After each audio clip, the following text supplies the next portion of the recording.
నమస్తే, welcome to BRK news. నేను మనోజ్. తెలంగాణ రాజకీయాల్లో మరోసారి సీట్ విచారణ కేంద్రంగా ఉత్కంఠ వాతావరణం నెలకొంది. మాజీ మంత్రులు హరీష్ రావు, కేటీఆర్ల విచారణ ముగిసిన నేపథ్యంలో తదుపరి అడుగు ఏంటి అన్న ప్రశ్నలు తెరపైకొచ్చాయి. మాజీ మంత్రులకే పరిమితమవుతుందా సిట్ చర్యలు, లేదా నేరుగా బీఆర్ఎస్ అధినేత మాజీ సీఎం కేసీఆర్కు నోటీసులు వెళ్తాయన్న చర్చ రాజకీయ వర్గాల్లో ఊపందుకుంది. ఇప్పటికే కాళేశ్వరం ప్రాజెక్టు డ్యామేజ్ వ్యవహారంలో కేసీఆర్ పేరు కమిషన్ నివేదికలో ప్రస్తావనకు రావడం, తాజాగా ఫోన్ ట్యాపింగ్ కేసు దర్యాప్తు కీలక దశకు చేరుకోవడంతో ఈ చర్చ మరింత వేడెక్కింది. సిట్ విచారణ ఎటు దారి తీస్తుందన్న దానిపై అధికార ప్రతిపక్ష వర్గాల మధ్య భిన్న వ్యాఖ్యలు వినిపిస్తున్నాయి. ఫోన్ ట్యాపింగ్ కేసులో మాజీ మంత్రుల విచారణ పూర్తయినప్పటికీ తదుపరి నోటీసులపై స్పష్టత లేకపోవడంతో రాజకీయ వర్గాల్లో ఉత్కంఠ వాతావరణం నెలకొంది. అధికార పార్టీ నేతలు మాత్రం నాడు ముఖ్యమంత్రిగా ఉన్న కేసీఆర్ ఆదేశాలు లేకుండా ఇలాంటి వ్యవస్థాత్మకత చర్యలు జరిగే అవకాశమే లేదన్న వాదన వినిపిస్తున్నారు. ప్రతిపక్షాలను రాజకీయంగా ఎదుర్కొనే క్రమంలో ఫోన్లు ట్యాప్ చేయించారన్న ఆరోపణలు అధికార పార్టీ తరపున వస్తున్నాయి. అయితే బీఆర్ఎస్ వర్గాలు ఈ ఆరోపణలను పూర్తిగా ఖండిస్తున్నాయి. సిట్ విచారణ ఇంకా పూర్తి కాలేదని, దర్యాప్తు తుది నిర్ణయానికి రాకముందే ఇలాంటి ప్రచారం రాజకీయ ప్రేరణతోనే జరుగుతుందని బీఆర్ఎస్ నేతలు మరోవైపు వాదిస్తున్నారు. ఇక ఇదిలా ఉండగా సిట్ విచారణ ముగింపుపై నేటికి అధికార క్లారిటీ లేకపోవడంతో గులాబీ నేతల్లో ఆందోళన వాతావరణం కనిపిస్తుంది. ఎవరికి నోటీసులు వెళ్తాయి, ఎవరితో విచారణ ముగుస్తుంది, లేదా దర్యాప్తు మరో దశకు వెళ్తుందా అన్న ప్రశ్నలకు ఇంకా సమాధానాలు దొరకలేదు. ఒకవైపు చట్టపరమైన ప్రక్రియ కొనసాగుతుండగా మరోవైపు రాజకీయ విమర్శలు, ప్రతి విమర్శలు ఊపందుకుంటున్నాయి. సిట్ తన విచారణను సాక్ష్యాల ఆధారంగా ముగుస్తుందా, లేక రాజకీయ ఆరోపణలకు తెర పెడుతుందా అన్న దానిపై రాష్ట్ర రాజకీయాల్లో ఆసక్తికరమైన చర్చ కొనసాగుతుంది. ఇక ఇదే అంశానికి సంబంధించి లైవ్లో మనతో పాటు చర్చించడానికి రాజకీయ విశ్లేషకులు కోటేశ్వరరావు గారు ఉన్నారు. కోటేశ్వరరావు గారు నమస్తే అండి. నమస్తే. కోటేశ్వరరావు గారు, ఎలా చూడొచ్చు అంటారు ఫోన్ ట్యాపింగ్ వ్యవహారంలో బీఆర్ఎస్ పార్టీకి సంబంధించినటువంటి మాజీ మంత్రులు హరీష్ రావు, కేటీఆర్ విచారణ అయితే పూర్తయింది. ప్రధానంగా నెక్స్ట్ టార్గెట్ కేసీఆరే. కేసీఆర్కు తెలియకుండా ఈ ఫోన్ ట్యాపింగ్ వ్యవహారం జరగలేదనేసి రాజకీయ వర్గాల్లో ఒక చర్చ జరుగుతుంది. ఇంతకుముందే మనం చూసాం, మీడియాతో కూడా కేటీఆర్ మాట్లాడినప్పుడు కూడా ఇది ఒక లొట్టపీస్ కేసు మాత్రమే అనేసి కూడా కేసీఆర్ దుమ్మెత్తి పోస్తున్నటువంటి పరిస్థితి ఉంది. ఆ విధంగానే అనుకోవచ్చా ఈ కేసు వ్యవహారం? కేసు గురించి కేటీఆర్ కావచ్చు లేదా ఇతర బీఆర్ఎస్ నాయకులు ఏ విధమైనటువంటి వర్ణనలైనా చేయొచ్చు. అది వాళ్ళకు ఉన్నటువంటి రైట్, వ్యాఖ్యానించడానికి చేయొచ్చు. కానీ ఇది లొట్టపీసు కేసు కాదు. అనేక మంది, అనేక కుటుంబాల జీవితాలతో ఆడుకున్నటువంటి ఒక భయంకరమైనటువంటి కేసు. అయితే దీనిలో మరి ముఖ్యమంత్రిగా ఉన్నటువంటి కేసీఆర్కి తెలియకుండా, లేదా షాడో సీఎంగా ఉన్నటువంటి కేటీఆర్ కావచ్చు, లేదా ఆయనతో ఈక్వల్గా అధికారం చెలాయించినటువంటి హరీష్ రావు గారు కావచ్చు, లేదా ఇంకా ఆమె కూడా, అంటే కవిత గారు కూడా అధికారంలో ఉన్నప్పుడు 4వ పిల్లర్గా బీఆర్ఎస్ పార్టీలో ఉన్న సంగతి తెలిసిందే. వీళ్ళకి ఎవ్వరికి ఏమీ తెలియకుండా వీళ్ళు చెప్తున్నట్టుగా డీజీపీగా ఉన్నటువంటి, ఆనాడు డీజీపీగా ఉన్నటువంటి అధికారి, లేదా సిఎస్గా ఉన్నటువంటి వాళ్ళే చేశారు అంతా అని చెప్పేసి వీళ్ళు చెప్పేదానికి పొంతన లేదనేటువంటి వాస్తవం. ఆ విధమైనటువంటి ఫోన్ నెంబర్లు ఎవరిస్తే గుడ్డిగా వాళ్ళు సంతకం పెట్టారనేటువంటిది మాత్రం దాన్ని ప్రశ్నించాల్సిందే. అందులో ఎలాంటి సందేహం ఉంది. ఇప్పుడు డీజీపీ ప్రభాకర్ రావు చెప్తున్న దాని ప్రకారం మేమేం లేదంటే మేము లిస్ట్ ఇచ్చాము, ఆ లిస్ట్ ఇస్తే వాళ్ళు ప్రొసీడ్ కమ్మని చెప్పేసి డీజీపీ సిఎస్ అనుమతించారు అని చెప్పేసి చెప్తున్నారు. అసలు ఆ లిస్ట్ ప్రిపేర్ చేసింది ఎవరు, ఏ ప్రాతిపదిక మీద ఆ లిస్ట్ ప్రిపేర్ చేశారనేటువంటిది తేలాలి. అందుకని ఖచ్చితంగా అధికార పార్టీలో ఉన్నటువంటి పెద్దలు ముఖ్యమంత్రి కార్యాలయం లేదా ముఖ్యమంత్రికి తెలియకుండా ఆ విధంగా ఫోన్ సంభాషణలు వినటం, దొంగతనంగా వినటం అనేటువంటిది జరిగేది కాదు. అయితే సమస్య ఏంటంటే, ఎక్కడ వాళ్ళు అధికారికమైనటువంటి ఆదేశాలు కానీ రాతపూర్వకంగా ఎక్కడ దొరికేటువంటి అవకాశాలు లేవన్నది స్పష్టం. అందువలన ఇప్పుడు విచారణ జరుపుతున్నటువంటి సిట్టు ఆ బంధాన్ని, దానికి సంబంధించినటువంటి లింకుల్ని ఎట్లా సంపాదిస్తుంది అన్నది ప్రశ్న. ఆ క్రమంలో కేసీఆర్ను కూడా విచారించడానికి అన్ని అవకాశాలు ఉన్నాయి. ఇక మిగిలింది ఆయనే గనక తదుపరి ఆయనకే నోటీసులు జారీ చేస్తారనేటువంటి కూడా అది అందరూ అనుకుంటున్నదే. జారీ చేసేందుకు 100% అవకాశాలు ఉన్నాయనేది నా అభిప్రాయం. కోటేశ్వరరావు గారు, ప్రధానంగా ఏదైతే ఈ ఫోన్ ట్యాపింగ్ వ్యవహారంలో ఇప్పటికే మాజీ ఐపీఎస్ అధికారి ప్రభాకర్ రావుతో పాటు అలాగే శ్రవణ్ రావు, భుజంగరావు, రాధాకిషన్ రావు చాలా వరకు మనం చూసాం. ఏ రావు తప్ప కేటీ రావు మాత్రమే ఇక్కడ ఉన్నారనేసి కూడా మీడియాతో మాట్లాడినటువంటి సందర్భాల్లో కూడా చూసాం. ఎలా చూడొచ్చు అంటారు? దీని వెనకాల ప్రధానమైనటువంటి అర్థాలు ఏ దిశలో తీసుకుపోతున్నాయంటారు? సాక్ష్యాలకు మాత్రమే పరిమితం అవుతుందా ఫోన్ ట్యాపింగ్ వ్యవహారం? కేసులతో, రాజకీయ ప్రకంపనలతో ఈ కేసు ముగుస్తుందంటే ఏం చెప్తారు? వీళ్ళందరి మధ్య ఉన్నటువంటి బంధం ఏమిటి అనేటువంటిది రుజువు కావాలి. దానికి తగినటువంటి ఆధారాలని సిట్ సంపాదించాలి. అవి లేకుండా కొన్ని చేసినట్లు అంగీకరిస్తున్నటువంటి అధికారుల మీద కొన్ని చర్యలు తీసుకుంటారు. వాళ్ళకి శిక్షలు పడినా ఆశ్చర్యం లేదు, పడవచ్చు. కానీ ఇక్కడ సమస్య వాళ్ళు కేవలం సాధనాలు మాత్రమే. అసలైనటువంటి లక్ష్యం ఎవరిది అంటే రాజకీయ నాయకుడిది. రకరకాల కారణాలతోటి రకరకాల వ్యక్తుల ఫోన్ నెంబర్లు ఇచ్చి వాటి మీద నిఘా వేయమని చెప్పినటువంటి రాజకీయ నాయకులకి ఉన్నటువంటి లబ్ధి ఏమిటి? ఏ పర్పస్ తోటి ఆ విధమైనటువంటి చేశారు? లేదా వాళ్ళు ఏమైనా అసాంఘిక కార్యకలాపాలకు పాల్పడుతున్నటువంటి జాబితాలో ఉన్నటువంటి వ్యక్తులా అనేటువంటి సమస్య.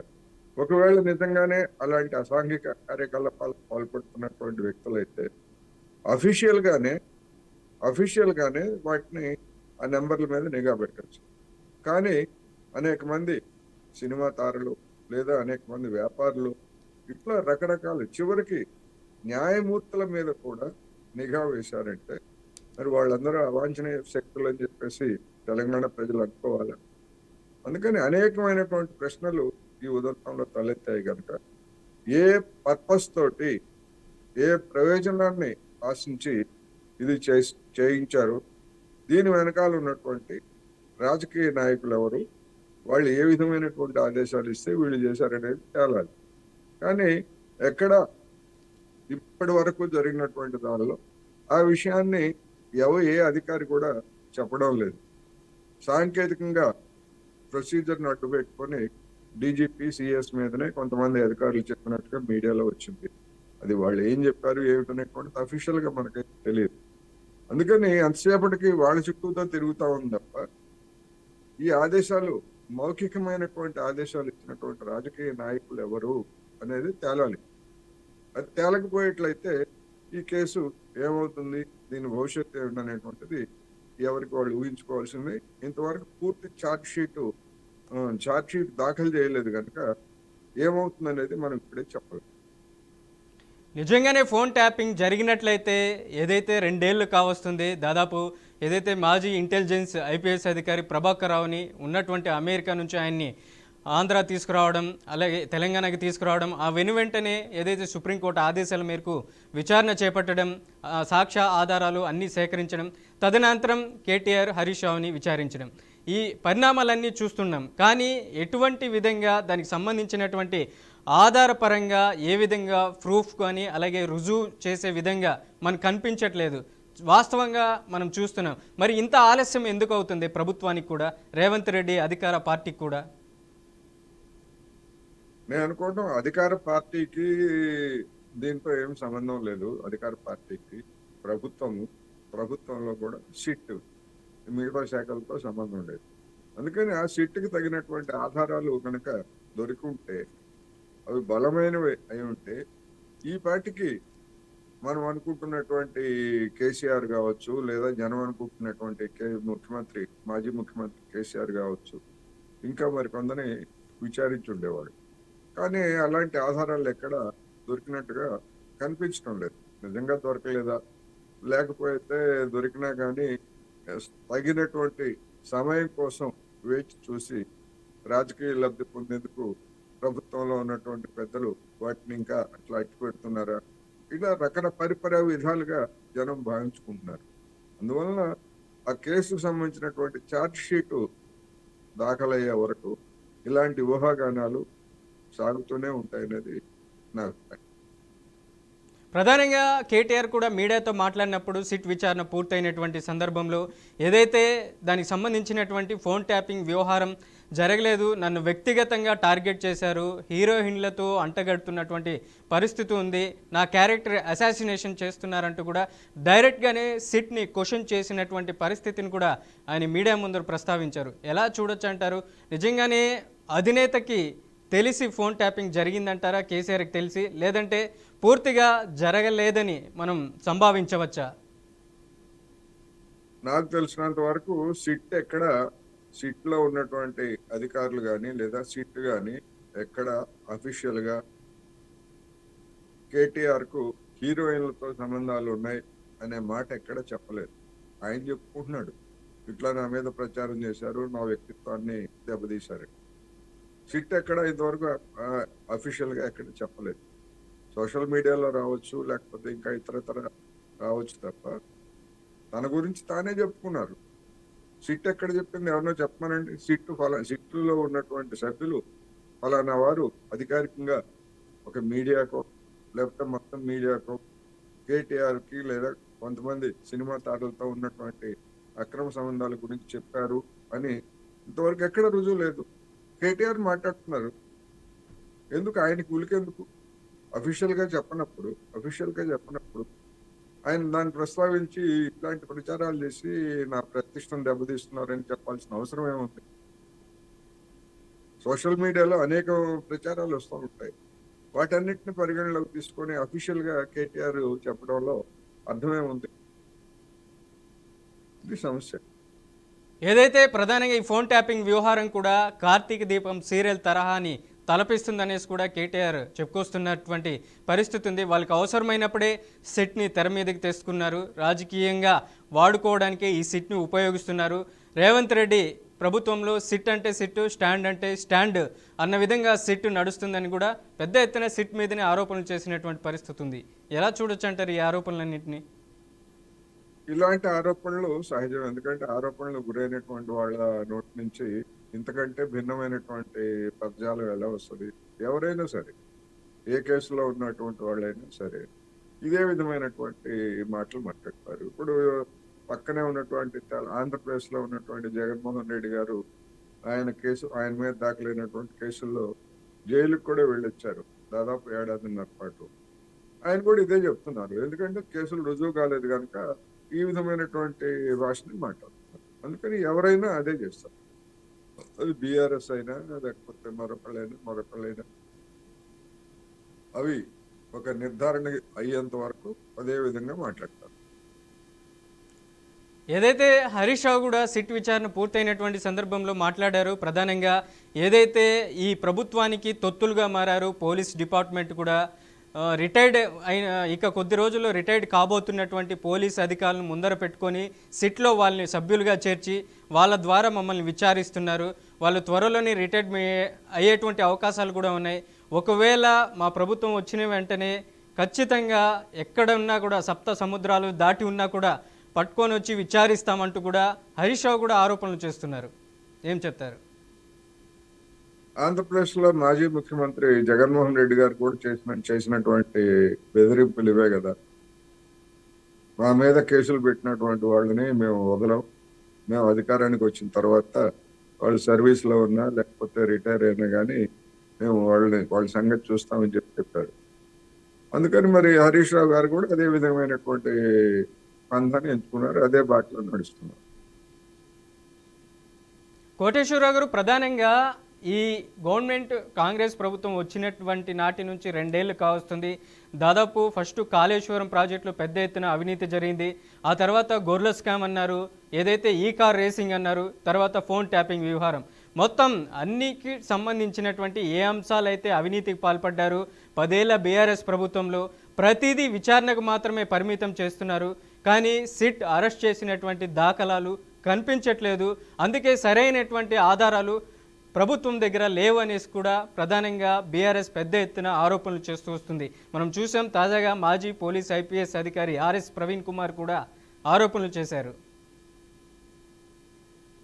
ప్రవీణ్ కుమార్ గారు బీఆర్ఎస్ పార్టీలో చేరారు. బీఆర్ఎస్ పార్టీలో చేరిన తర్వాత ఇంకా అంతకు మించి ఏమీ ఆయన మాట్లాడరు. అయితే ఒకటి మాత్రం వాస్తవం, ఈ విచారణలు దీర్ఘకాలం సాగిన కొద్దీ జనంలో కూడా అలాంటి అభిప్రాయాలు ఏర్పడటానికి అవకాశం ఉంది.